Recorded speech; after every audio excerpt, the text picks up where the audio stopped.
So here's the funny thing about Black Ops 7's movement. It's actually slower than Black Ops 6.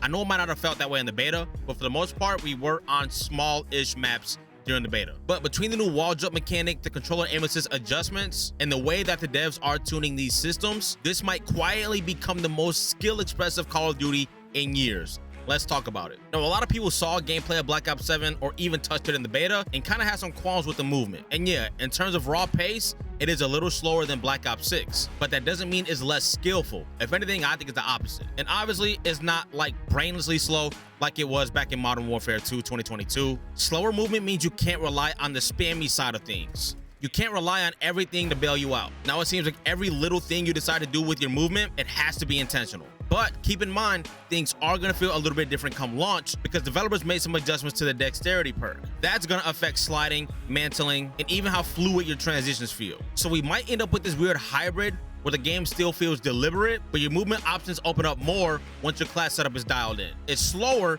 but not stiff, and that makes decision making the real skill. Really quick though, we have to speak about this. This is urgent, and I think this has the potential to make or break Black Ops 7. So allegedly, Black Ops 7 will be fully migrated to the Microsoft Azure servers with its global launch on November 14th. Now, Black Ops 6 used Activision's traditional Demonware servers, which often struggled with lag, desync, and we know it was kind of tough to deal with. But switching to Microsoft Azure is going to call for reaching a larger global network with lower latency and even better regional availability. So that's going to allow us to connect to closer servers and get smoother gameplay. Azure dynamic scaling also helps prevent overloaded lobbies and improves consistency during peak hours. So I'm hoping when the game launches and everybody's trying to pile their way into the servers, we don't get stuck in the queue. Not a ridiculous one at least. And this is also going to be cohesive with the anti-cheat system to a degree. Azure paired with Ricochet should add a stronger layer of security to server integrity.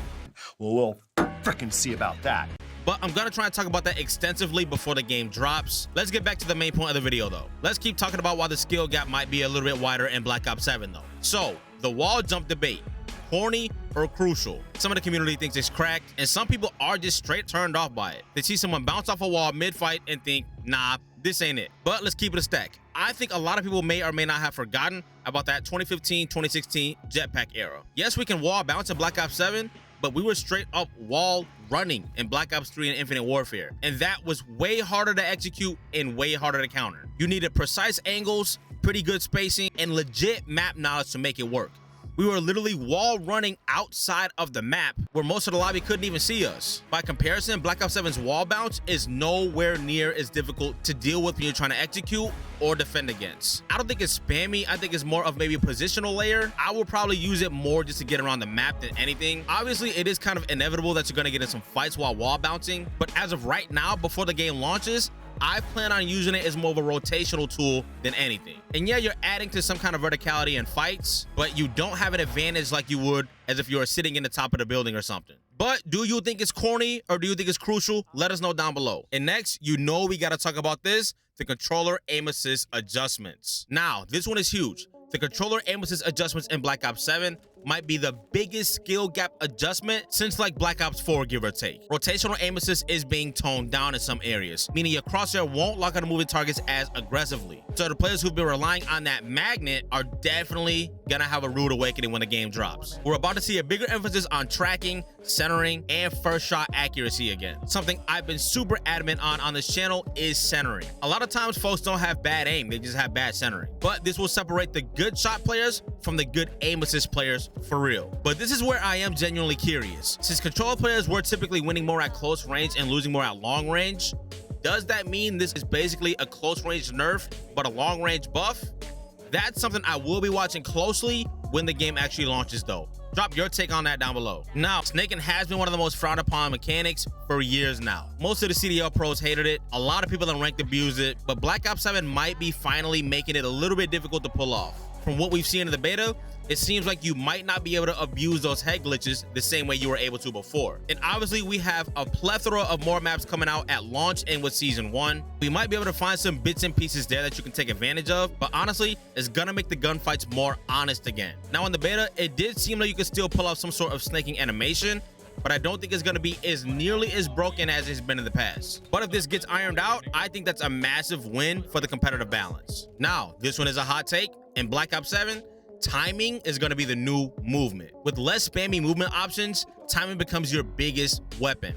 Knowing when to push, when to peek, when to reach out, that's going to be a different art form here. I think this is going to be a big deal for top players to separate themselves, not by moving faster, but by moving smarter. When every movement commitment carries risk, the best players are going to look like they have a sixth sense. And that's going to be another layer adding to the skill gap. And now, this one is going to be uncomfortable, but it's super underrated. Mental toughness is about to matter more than ever in Black Ops 7, because when you make things less exploitable, it's gonna force you to actually have to play the game, not take advantage of exploits or cheese or whatever terms people want to use. We're gonna find out who actually stays composed in the pocket. In Black Ops 7, the players who stay calm, take disciplined fights, and not panic when they lose movement advantage, they're gonna win more. And I think this is where some psychology is gonna kick in. It's not just reflexes, it's gonna be about who can stay locked in when the game isn't necessarily helping you anymore. Again, less movement cheese, less head glitch cheese, and less aim assist cheese to keep it a stack. The first couple of weeks are gonna be the blender for folks that have a hard time adapting. And honestly,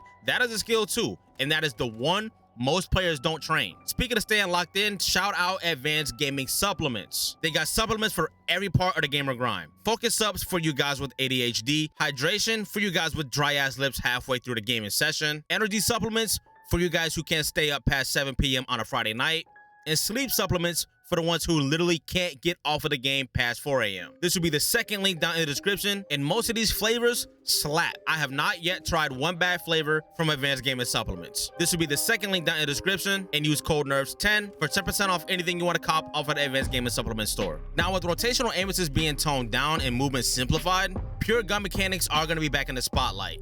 Strafing, centering, and recoil control are going to decide more fights than these last like 5 CODs or so ever did. We're heading into a meta where your thumbs alone won't save you, your fundamentals will.